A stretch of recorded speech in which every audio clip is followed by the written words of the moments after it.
And we're live. Hey guys, welcome back to Sports with Mono and Mono. It's the 29th day of April 2023.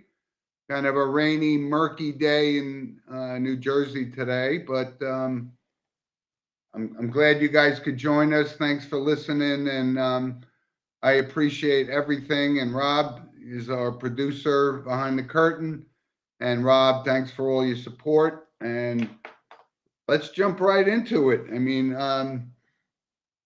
First, let me give an update on Steve. I'm going to see him this afternoon, and he's doing better and better every day. And listen, the show is Sports with Mono and Mono, and I miss him terribly. I love him to death, and I can't thank everybody enough for all the support that they've given and all the well wishes to Steve. And it just he's going to be good, and he's going to get back on this show at some point.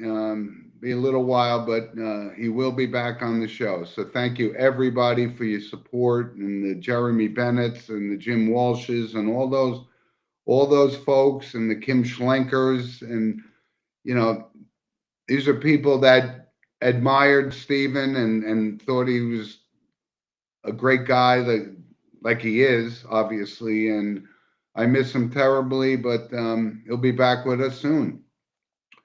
So we'll jump right into the monologue this week, which, of course, is weekly sponsored by Coriano Trucking of Summerhill, New York. And can't thank them enough for the support of the show. So I'm going to jump in. My monologue is this Aaron Rodgers. And I just want to put this to bed. I mean, we knew the trade was going to happen. We've been saying it all along. He was going to be a Jet, and now he's a Jet. You know what? But, be careful what you wish for, because we've seen this movie before with the Jets, right? We've seen the Neil O'Donnells, the Boomer Esiasons, the Vinny Testaverdes, guys that couldn't get them over the hump.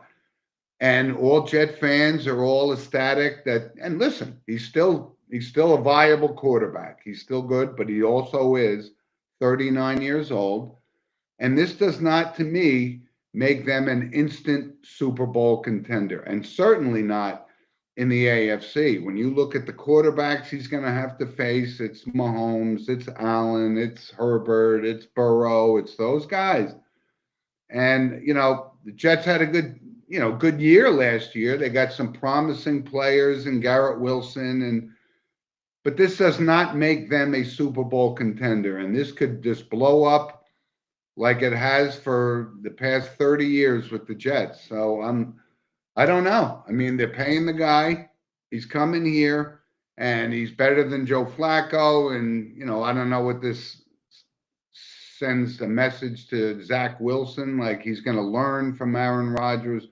Aaron Rodgers is Aaron Rodgers, and it's all about himself.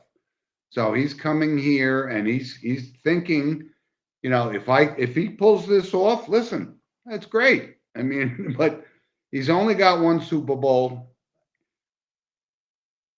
Patrick Mahomes has two Super Bowls. Josh Allen will get one of his Super Bowls. But you know what?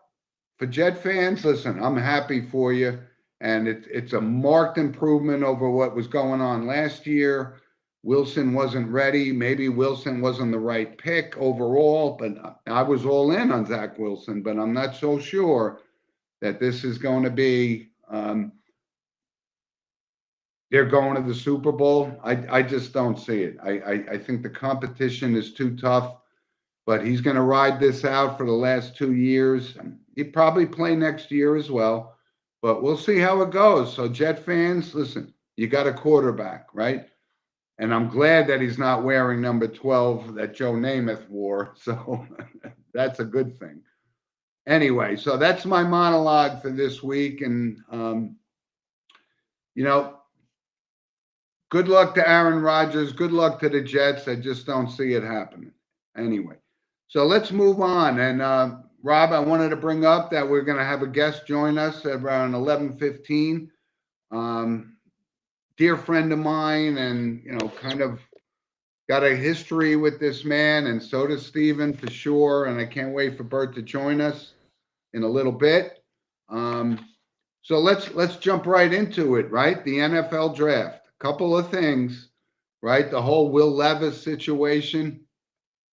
Full disclosure, I went on the record last week saying I thought he might actually be the first quarterback pick.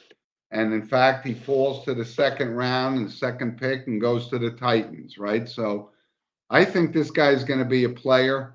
When you look at the draft and what went on, and you got to give credit to the Texans. I mean, they made some good picks, right? They took Bryce Young, which I'm not so sure is going to translate into the kind of quarterback he was at Alabama, of course. But that was a great pick, and they moved up and they got Will Anderson, which, Giant fans would have loved to have made some deals and gotten that happen. But that was a great point in the draft. I did say that I thought the Cowboys would make some moves to get Bijan Robinson, which didn't happen. He ends up going to the Falcons. So a couple other surprises, Rob, in the NFL draft, right? I thought this Michael Mayer from Notre Dame, this tight end, was going to be, possibly a top 10 pick. I really did. And he fell down, and, he ends up in the second round too. That was a surprise for me. But, that's what the NFL draft is all about, right? I mean, you never know what's going to happen. One move dictates the rest of the moves in the draft. And, but overall, I think the Giants did a great job in the draft. I wasn't Jim, so sure that the cornerback was the first, absolute need for the Giants, but they backed that up with him, and Joe Schoen said this is the kind of guy we need in a Wink Martindale defense, and so they got him, and then they backed it up with taking a center, the kid from Minnesota, Smith, and they got a wide receiver, the kid from Tennessee, and last year he had an unbelievable season. He's a fast, dynamic type player. And so I think the Giants overall filled the needs. The Jets, they went on the other side. They took the defense, and, I guess that's what Douglas and those guys felt they needed, another pass rusher. So they got them. So the Jets had a pretty good draft too, and they ended up taking a center. And we're still waiting for Luke, one of our favorite people in college football to speak about, and he'll get drafted today, Luke Whippler, and we'll see how it goes. But it was great. I mean, I enjoyed the draft. It was something I recollect when Steven didn't make it with us, but I went with my brother Thomas, and we went to the NFL draft and sat there and talked to Gil Brandt from the Cowboys for 4 hours, shook the hands of every first round player that came off the board. I don't know how we pulled this off, but we did, and it was great. It really was. But that was way before, the situation they have now with the draft. It's like a 3-day event, and it's a moneymaker for the NFL. And obviously that's what Roger Goodell is all about. So, listen, this is day 3 today. They'll wrap up the draft, and good luck to all those kids. There's going to be some guys that were drafted early that won't make it, and there's going to be guys that got drafted later that will make it. So it's absolutely awesome. And the NFL, like I said, they keep printing money like the United States Treasury. One other thing, though, this Lamar Jackson's actually shocking to me that the Ravens kowtowed to him and ended up giving him more than Jalen Hurts got just a week before. And I don't understand it. I don't know if the players have that confidence in him. No question he's a good quarterback and he's athletic, and no question. But not playing in the playoff game when he certainly could have played was was a black mark on my perception of him. And I told you about this. Now this guy's making $50 million a year, and he doesn't have to pay an agent for it, actually, because he was his own agent. But this is going to set the stage. And I don't know when it's going to stop, but, Joe Burrow's up for a contract next year, and he's probably going to be the first $60 million a year player. And like I said, the NFL is just printing money, which makes it impossible for the average American family to go to a game. So, a lot going on in the NFL and a lot going on in other sports. And, Bert will join us in a little bit. And let's move on to the NBA. So, Jim, hold on a second. Jim, Go ahead. Let me give my 2 cents on a few topics here. Will Levis, I think it's a 2-pronged approach. He fell out of the first round. They say he has a toe injury that NFL teams learned about late. But what kind of surprised me is that you have 2 teams, the Tampa Bay Buccaneers and the Los Angeles Rams, who are in awful salary cap situations. With the Buccaneers have no quarterback. I mean, all right, you want to consider what's the name of quarterback, okay? But I'm surprised Will Levis was not picked up by the Buccaneers or the Rams because they need that that quarterback with the low contract right now. Yep. I'm surprised they didn't go anywhere. Well, Rob, you hit it right on the head. I mean, is there a problem, from a health perspective, that he has this toe injury that could hamper him? I don't know. I mean, this guy's cut like just like Anthony Richardson and stuff, but I would have thought he was going much higher in the draft unless there was some inside information that prevented that from happening. But listen, he's going to be the quarterback of the Tennessee Titans, and Ryan Tannehill's days are numbered for sure. But yeah, that was one of the big surprises to me that he fell to the second round.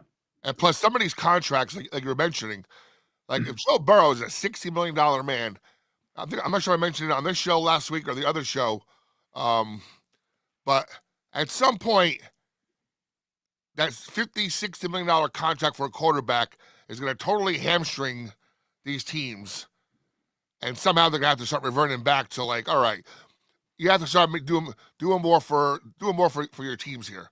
You're a great player. You're worth $60 million, but you want to win, or do you want to have money in your bank account for your next 5 generations?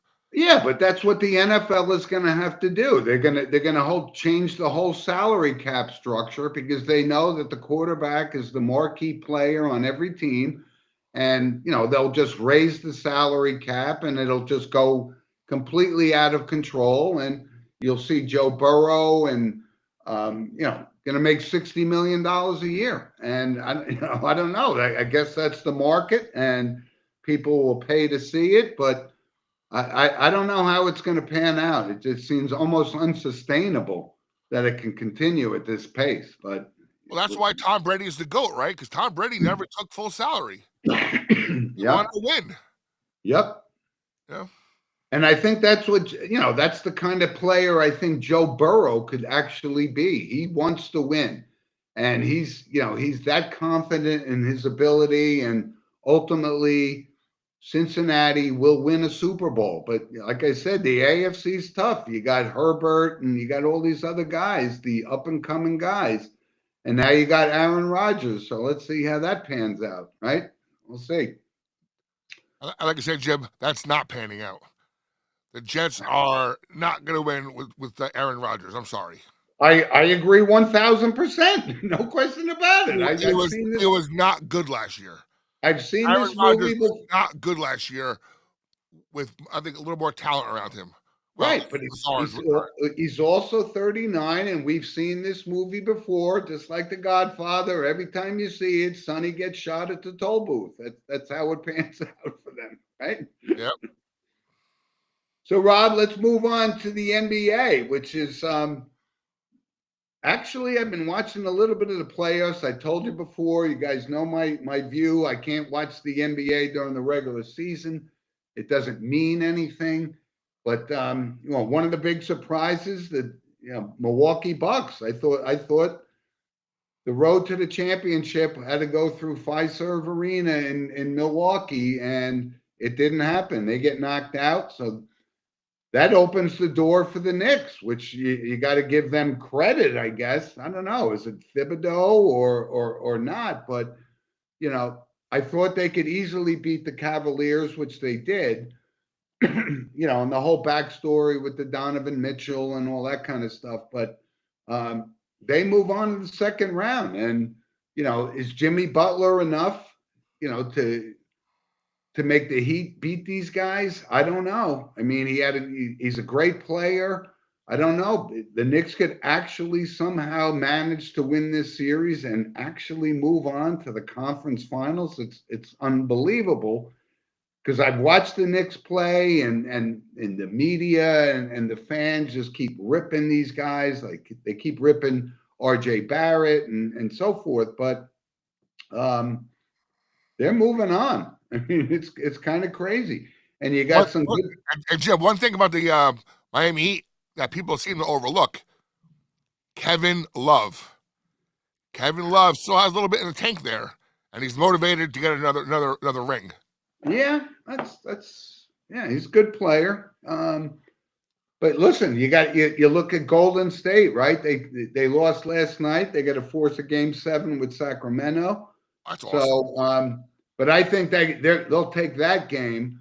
I forgot to mention this last week. The Phoenix Suns, I know they got now Durant, but this kid, Devin Booker, is one of the most underrated players in the league.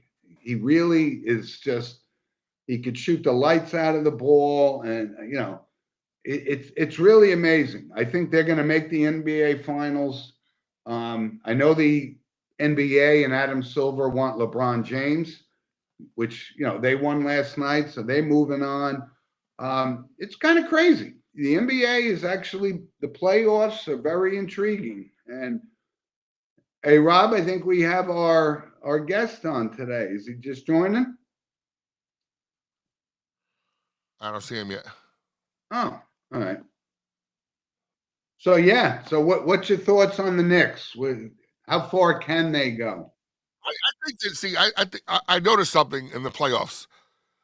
My Brooklyn Nets and the Cleveland Cavaliers are the same exact team, right? They don't have any nastiness. So, a team like the Knicks, who have some players with a little grit on them, they outpowered Cleveland to winning that series. I think Miami has a little more grit and bravado to them. So we'll see what happens. I think it's gonna be a great series. And you mentioned the NBA wants LeBron. I'm not so sure about that because I think I think Denver. No one is talking about the Denver Nuggets, and they are the best team in the league, #1 seed in the West, and nobody's still talking about them. That center, Jokic, he is the real deal, and he is nasty. So we'll see what happens. I know, but I'm absolutely loving though. I'm saying I'm absolutely loving the this Kings series. I'm slowly becoming a Kings fan because a young team who are really growing up in front of our eyes. Winning last night on the road to force a game 7 is a monumental step for a young team to really get some confidence and use that as a springboard to bigger and better things. Maybe not this year, definitely next year.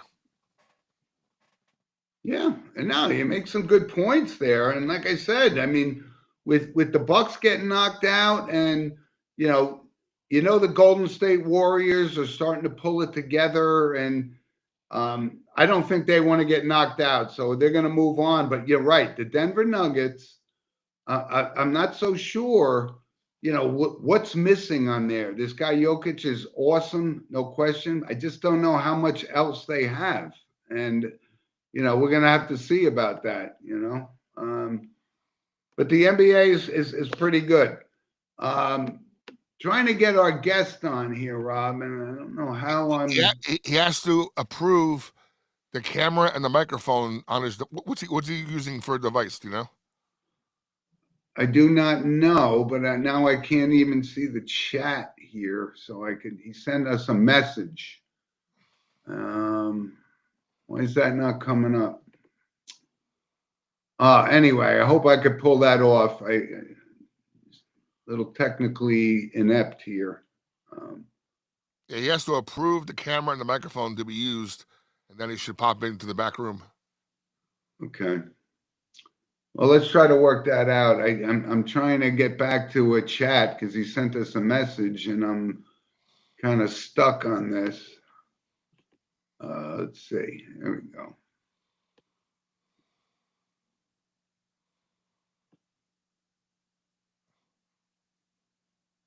What does he got to do, Rob? He has to approve his device that he's on to have the device approved to use the microphone and the camera. Okay.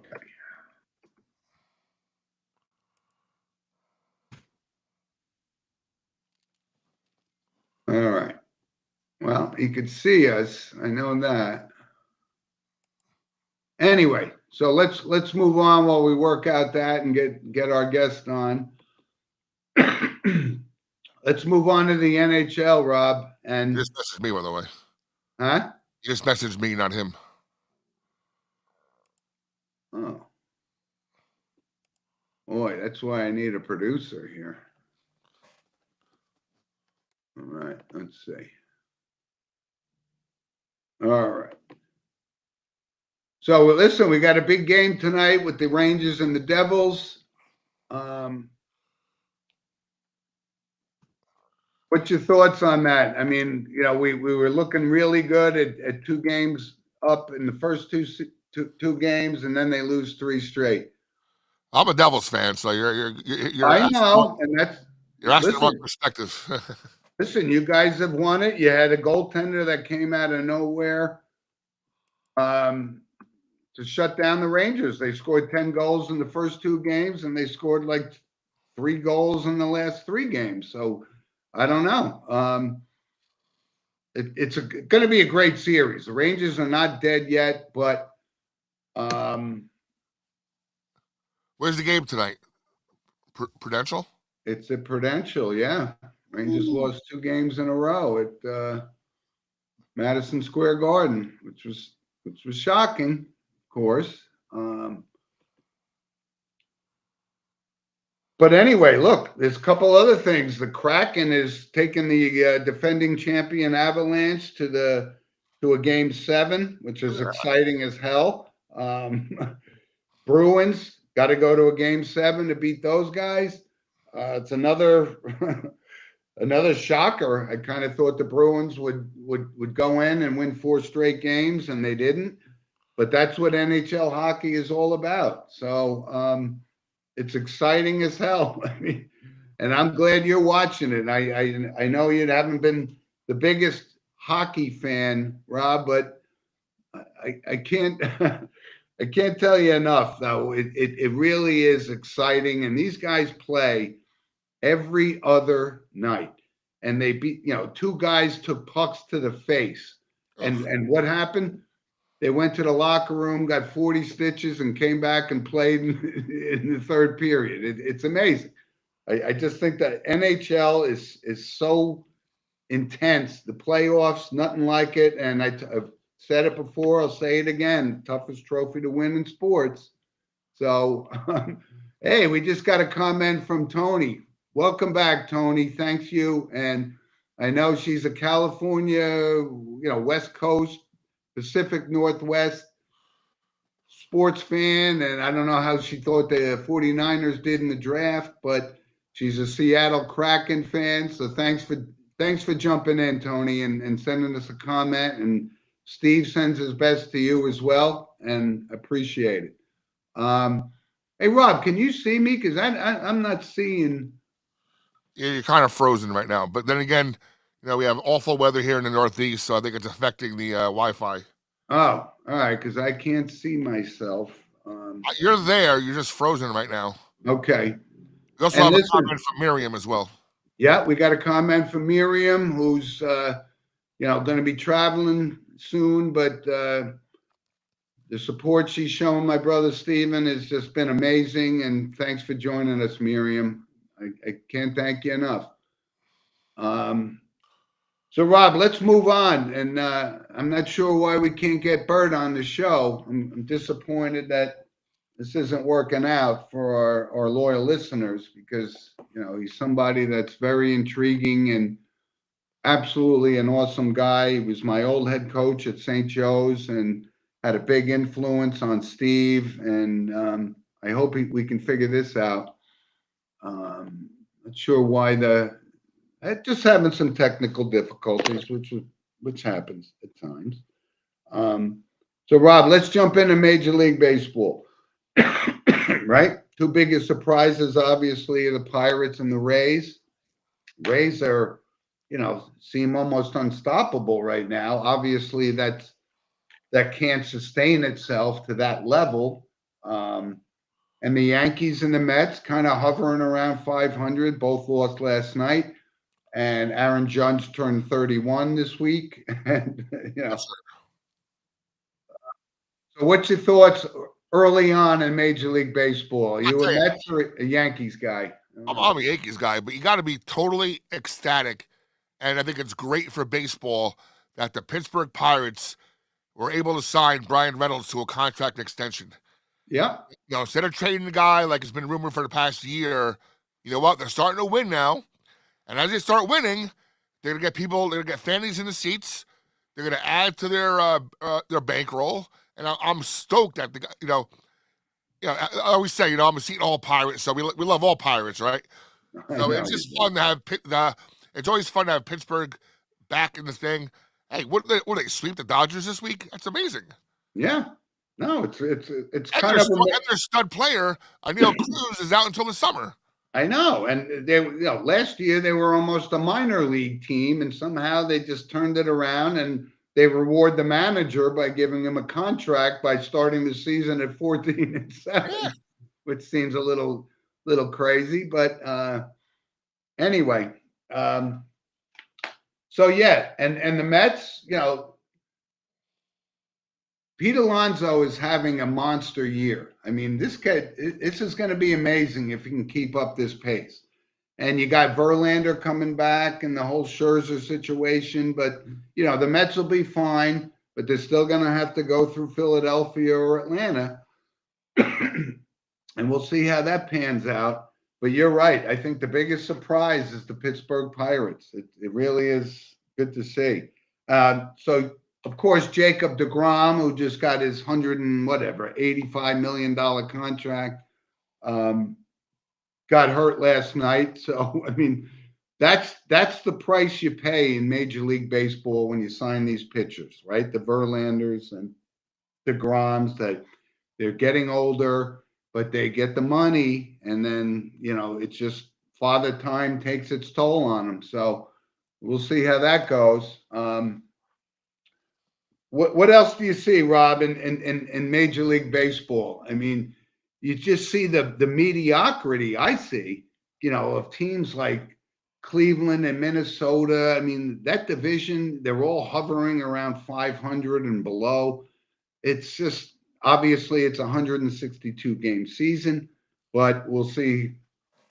Like I said, Major League Baseball is just takes a back seat right now to the NBA and the NHL playoffs for sure.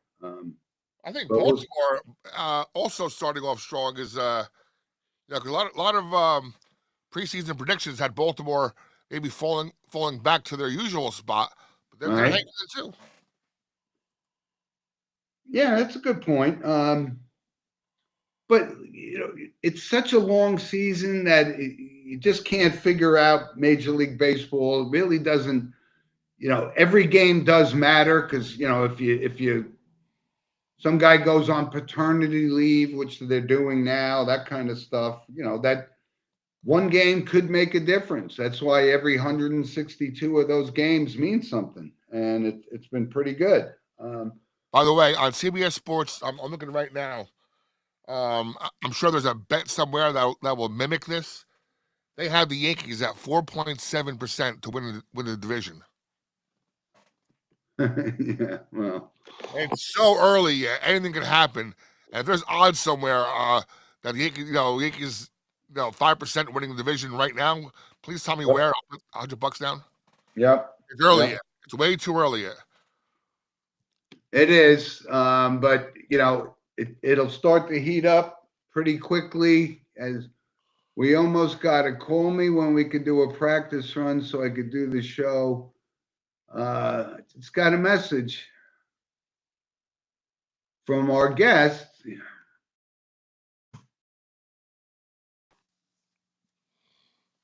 Bert Ammerman.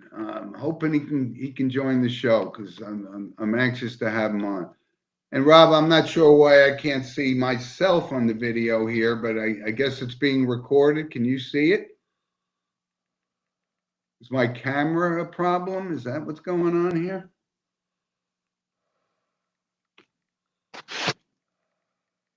Anyway, so Rob, let's jump into our random points of interest. Couple of things, which is of course sponsored by Corey Lynch Hold on, folks. Toyota. We're trying to fix something here. We are having little difficulties due to the storm we're having. The internet's kind of in and out today. So I'm trying to get Jim back on. Now we'll continue with our MLB talk and sports with Mono and Mono. Okay, but we're Jim, if working you can on hear me on the other side, just go back in and out. But you just can't see me? And then I will fix it. And then try to come back in again. So again, try to come back in as always as we're starting a show. And I'll hold the fort here.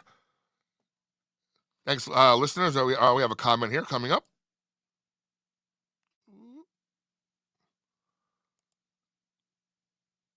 All right, Mike Harvey says he sees you. So Jim, come back on, and we should be okay. So Major League Baseball, like I said, the Yankees right now and the Mets. It's too early to really panic right now, right? You got the Yankees. Actually, ironically, Yankees and Mets are both 15-12 right now, far below expectations. But hey, it's only April 29th. Okay, this is not going to sustain.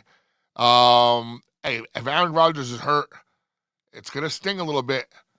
But this is why you have a farm system. This is why you have AAA and AA to get kids ready. And again, the way the Major League Baseball playoff situation is set up, all you got to do is make the playoffs, and they can happen. We do have the best pitcher in baseball right now in Jarrett Cole, so we'll see what happens there. Let me try to message Jim to come back in.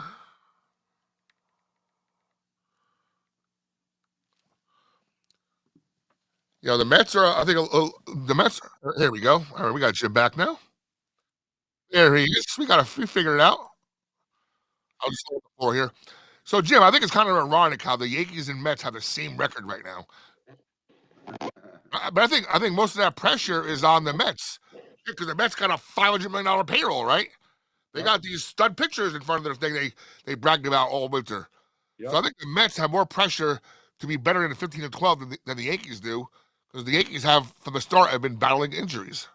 Oh, listen, I mean, we talked about this before. At the end of the last season, they didn't make any wholesale changes. Right? They still kept Donaldson. They still kept Hicks. And listen, Harrison Bader's not playing, that kind of stuff. So we'll see how that pans out. But Yankees didn't make the improvements that the Mets made. But, how that's going to work out, this kid McNeil is a player. He's hitting the ball. But listen, can Verlander and Scherzer carry these guys to the World Series? We'll see. I just don't know, right? So, Rob, before we got interrupted here on the show, just a couple of random points of interest. This Deion Sanders in Colorado. It's really amazing. 40 players have entered the transfer portal from Colorado. So this guy came in and said, "You guys are all done, and I'm bringing in my 40 guys." It's just really amazing that, um, yeah, he does bring something to the organization that's been struggling for years. But you know what? This is kind of crazy. I feel bad for some of those kids that were, committed to Colorado, and now they're basically being run out of town, and it's kind of weird. Yeah, but Um, like most pro sports, he's being or college sports, he's being paid to coach his team to win. There's no empathy from players that were 1-10 last year. He's being paid to win and build a program. yeah, but I you got read to. somewhere, Jim. Hold on. I read somewhere that all the current players, right, especially ones that he deemed were not going to be part of the program, he pretty much ostracized them. I mean, they were like, the redheaded stepchildren. Like they were yelled at, they were critiqued way harsher than the new players, and that could be part of the reason why they're all leaving. Yep. Besides the fact that he wants to win, and that's we'll see what happens. But Okay, but this isn't a small time school. This is Colorado. This is a once prominent football team, and I would question the decision to bring him in and just turn that program upside down. But let's see, he may make it work. We'll see. Interesting thing, Chase Young, Washington declined his 5th-year option. So that means, this once promising player, and he was a stud his rookie season, this injury that he suffered is probably long term, and that's not good. So, you hate to see when a promising player like that comes in and then just, an injury just derails his entire career. It's kind of sad. And Rob, I wanted to bring this back up to your Pittsburgh Pirates as well. Great feel good story with this kid, Drew Maggi. yeah. 13 years in the minor leagues, played over like 1,100 games in the minor leagues. 13 years, finally gets the call up, and I think that's that's called perseverance, right? I mean, this kid's dream was to play in the major leagues, and listen, if he doesn't get another at bat, it was still a success. It really was. So, Exactly. right? Another interesting, as we Rob, you and I also, and Steve also brought up sports memorabilia stuff, right? And the prices they're paying for a Babe Ruth bat, which we saw, and Wayne Gretzky jerseys, a Mike Trout baseball that he signed when he was 12 years old, gave to his uncle, sold for $15,000. What? I mean, you're more the sports memorabilia guy than me. I mean, so that means kids that are 7, 8, like my grandson Logan, future Major League Baseball prospect or NFL player should start signing balls right now because it's amazing. $15,000 for a ball signed by a 12-year-old guy. That's funny. So what you're telling me is every time I broadcast the game for St. Mary's, I should get about 2 dozen balls, have St. Mary's players sign them, and the road team sign them as well, right? Just have Right. just pass balls around, Right, because one of them could be a future Major League Baseball player. That's absolutely right. I mean, That's horrendous. it's crazy. And one other last random point of interest, Rob. I'm again sorry we can't get our guest on here, but Tyler Buckner, Notre Dame quarterback, transfers to Alabama. And I wanted to bring this up with our guest Bert because I wanted to get his feelings on this whole transfer portal and the nil stuff. I just don't see him as a fit at Alabama, but obviously Nick Saban does. So we'll see how that pans out. Right? Well, two things about that I love. Well, one thing I love is that here's the guy, because I've been watching this whole, transfer portal thing with college basketball and my Seton Hall Pirates, and it's ridiculous on the basketball side. But at least Tyler Buckner had, and I think it was genuine when he said that. Look, I'm a Notre Dame fan for life. He actually kept the door open in case things didn't pan out, right? Right. And at least he acknowledged his coaches, his fans, his teammates. But some of these players just leave and like yesterday's laundry. They just want to get the hell out of there, and they don't care what feelings are left behind or what they left in their wake. But it was Right. kind of cool to see Tyler Buckner at least acknowledge the Irish fans, and also it appears that the Alabama quarterback situation is not that great. So he saw the opening there, and plus Tommy, what's his name was there? Tommy Reese. Yeah. Yeah. I mean, but listen, I mean, Tyler Buckner, and you're right. Does Alabama have another Bryce Young in the coffers that they could put out there? Apparently not. It Right. seemed that way. No. But make no mistake about it, Nick Saban will figure it all out. There'll still be a prominent guy, prominent team coming up. But this whole transfer portal, I mean, you can go from one place to the next. And Sam Hartman comes in from Wake Forest and goes to Notre Dame, and that causes Buckner to go to Alabama. It's amazing. It's amazing. And and supposedly the next quarterback after Hartman is C.J. Carr, who's Lloyd Carr's grandson, the legendary Michigan coach. Oh, okay. This is a lot that he spurned Michigan and his grandfather's legacy to go play for the enemy, right? Well, here's some good trivia. You just brought up Lloyd Carr because Lloyd Carr came to St. Joe's to recruit Stephen Monahan. Oh, boy. And he literally came to St. Joe's and had a conversation with him and Gary Moeller, I think were the two Michigan guys that came and trying to recruit Stephen at the time. And obviously that didn't work out, but that's pretty funny that you brought up Lloyd Carr's name. That's good. So Rob, I just want to, I guess we're not going to get Bird on, but I just wanted to preface it because we're going to fix this so we can have him on next week, I hope. Yeah, look, during the week, like I said, I got a lot of baseball this week, but we'll figure out a way to, it happened to me before on this program with another guest on the other show. It's just a matter of, he has to be on either a computer or like a laptop or an iPad. The iPhones don't work. Okay.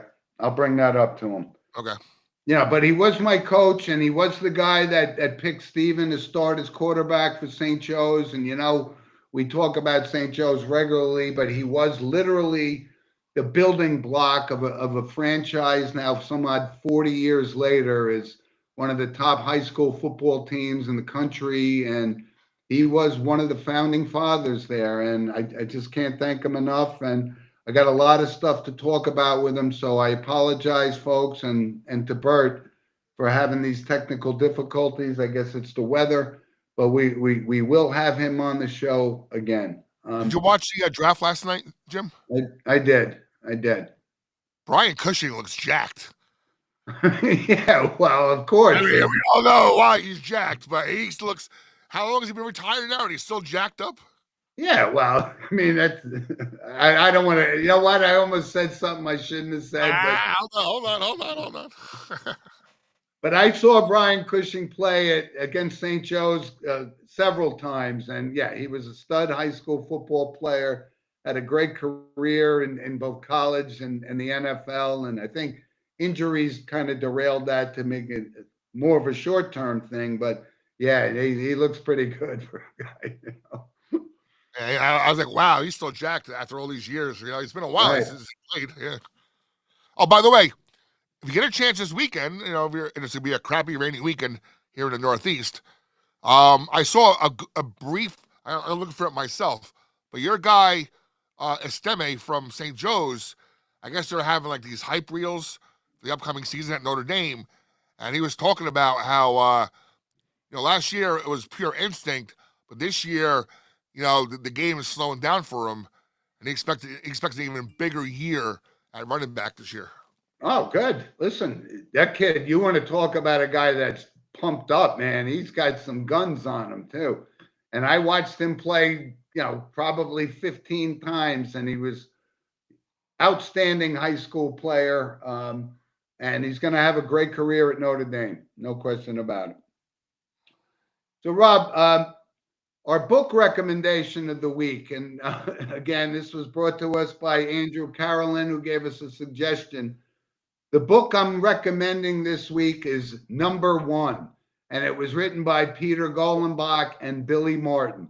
And from a Yankee fan perspective, if you can't appreciate Billy Martin, then you should. Maybe people outside of, I think I brought up the Bronx Zoo was last week, but there's some funny stories about Billy Martin in this book, and that's my recommendation. And Andrew, thank you for that suggestion. Awesome. Also want to mention my granddaughter Hayden. She's now a up and coming softball player at 5 years old. But there's some cute footage. I'll send you a picture next week. But I love to see her getting involved in sports, just like my grandson Logan, who, we posted up that video clip of him sinking 2 clutch free throws in his basketball game, and he's so into football. He's a Patrick Mahomes fan like nobody else, and now it's baseball season, so I wish both of them, my grandkids, and can't forget my little buddy Hudson, who's my second grandson. He's got a long way to go. He's only 9 months old, so but if he's got genes like his brother, he's going to be a good player. So, Rob, we move on to our notable passings. And, of course, thankfully, we've had a kind of a light few segments on the show with notable passings. But I wanted to bring somebody up, regardless of your beliefs or whatever, but he was somebody that was one of my dear friends, Tom Shanley, who's 80 years old, and Charles Stanley passed away. And Charles Stanley was you could see him regularly on Sunday mornings, giving his sermons and so forth. So whether you believe, don't believe or not, very influential man. And, a friend of mine viewed him as just an outstanding person. And I just wanted to bring that up. He was 90 years old. And from the world of entertainment, right? Harry Belafonte, 96 years old. And I grew up watching Harry Belafonte, very handsome man, actor, and became an activist, and really was no downside to somebody like that. He took his fame and he put it to good use, just like Bill Russell and who we talked about a few weeks ago. But Harry Belafonte was 96 years old. And another guy from the world of entertainment, hard for me to believe. I couldn't watch. I viewed the show as unwatchable, but Jerry Springer passed away at 79 years old from pancreatic cancer. But you got to give the guy credit. I mean, he had a show. He exploited the downside of humanity in this country, but he made a fortune doing it. He was certainly an influential guy. You got to give him credit for that. No question about it. 79 years old. And Rob, another guy from the world of sports, Dick Groat. And this goes back, you've been on this Pirates kick all day. So Dick Groat was a great player for the Pittsburgh Pirates, was a standout basketball player at Duke. He was 92 years old, won the World Series in 1960. The Bill Mazeroski team, and he was an MVP. And there was actually a funny thing. There's a Curb Your Enthusiasm episode where they were talking about Groat's syndrome, and Larry David actually said, "Was that named after Dick Groat, the baseball player?" But what a career he had! He got a World Series. He was 92 years old, and nobody had a bad word to say about Dick Groat. And it was great to see, that he got recognized for the player that he was. Branch Rickey, who was the general manager of the Pirates at that time, said, "You got to make a decision. Is it basketball or baseball?" He took baseball, and he had a great career, 92 years old. So RIP. That's your boy. It was a Pirates theme show today for you, Yeah. Rob. And LD courtside last night at the Lakers game. Who was? LD, Larry David. Oh. His courtside. I tell you, they showed this was very. I don't want to say, oh man, sad. I don't know the word I'm looking for, but they showed a close up of Jack Nicholson, who hasn't been seen in public in a long time. He must look terrible, right? Yeah. Oh. Well, what's he? And no sunglasses. Oh my God, he's got to be what, 82, 83? Yeah. Yeah, he's got to be up there, and hey, he's hanging on, but oh man, that's a guy you want to remember in his prime, because yeah. Oh, listen, I mean, we worship Jack. I mean, I thought he was great in Batman, the first Batman movie. He was awesome.